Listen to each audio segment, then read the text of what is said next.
Ha, usta, nimalarni hisoblayapsiz? Ha, mana pollarning kvadratini hisoblayotdim. Bitirdingizmi? Ha, bo'ldi. Bo'rkalarini qilib, cho'tki qilib. Bugun endi uy egasiga topshiramiz. Siz ham bo'ldingizmi? Men kecha topshirib qo'yganman, просто saflarga ketuvdilar xo'jayin. Bugun kelaman deb. O'shanga kelib turdim hozir. Hisob-kitob qilar ekanlarmi buni? Hisob-kitob qilamiz. Nechta pulingiz qolgan sizni? 2000 qolgan demanda. Ha, normalniy pulingiz bor ekan. Ha, yig'ib turib oxirida bitta tuzukroq narsa olamiz deb, olmay temay yurdim nima? Mana ham 1,5 mingcha pulim qolgan.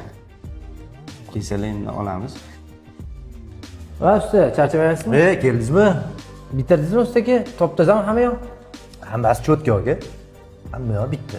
Bo'ldi, necha pul qoladi oramizda? Hisob-kitob bo'yicha $2000.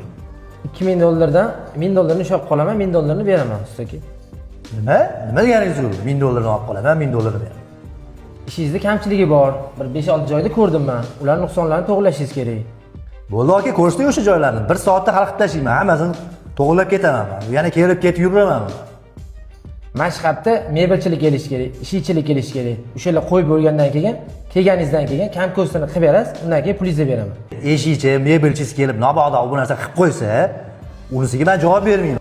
Usta, qizishmang. $1000 hozir beraman. Qolgan ustunovkalarni qilib bo'lgandan keyin qolganini beraman. Nimalar tashyapsiz o'zingizchi? Men nima qilaman u $1000? Bolalarga beramanmi, o'zim olamanmi? Qancha pulli ishlar bor aka? Yoqsa shu, yoqmasa katta ko'cha. Ya oling qo'lingizga ust ishlatishni bilasizmi o'zi? Dogovor deb pul berish kerak. Bunaqa bo'lmaydi ust ishlatish. Norzo qilmaysiz ustani. Nima deyapsan ey? Narsa tushirib yuborgan ekan, sinib qolgan ekan kafil. O'shanga almashtirish uchun ko'chirib qo'ydim. Ertalab kelaman deb yopishtirib yuboraman. Shu bilan tugaydi aka ish. O'shanga bugun hisob-kitob qilib olsangiz zo'r bo'lardi aka. 1,5 ming pulimiz qolgan ekan. Ha. O'shaning hisob-kitobini qilib oling aka. Ha, bo'ldi, ertaga mebelchilik kelsa bitta qolaveradi usta. Nima deganingiz u? Bitta qilib olasiz. Nima deganim? Bir til yopishtirib ketinglar, sizlar qatdan qilib yuraman ertaga. Bo'ldi, hozir 1 soat yopishtirib ketaman, bo'ladimi? Ertaga mebelchilik kelib kelsa, o'tbeti tushirishi bor. Nima aloqasi bor menga mebelchini? Bo'ldi, men ertaga kelib kelsa, ishchilar. Kimdir kelib meni ishimni sindirib ketsa, men kelib sizni uyingizda kvartirant emasman, har kuni kelib to'g'irlab ketadigan. Meni muammom emas, ukam.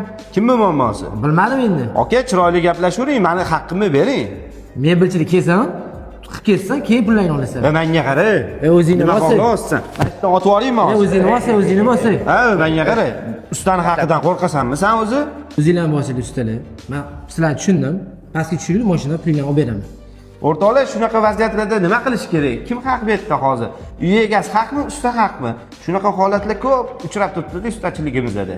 Kommentariy yozinglar, kim bu yerda nohaq, kim bu yerda haq.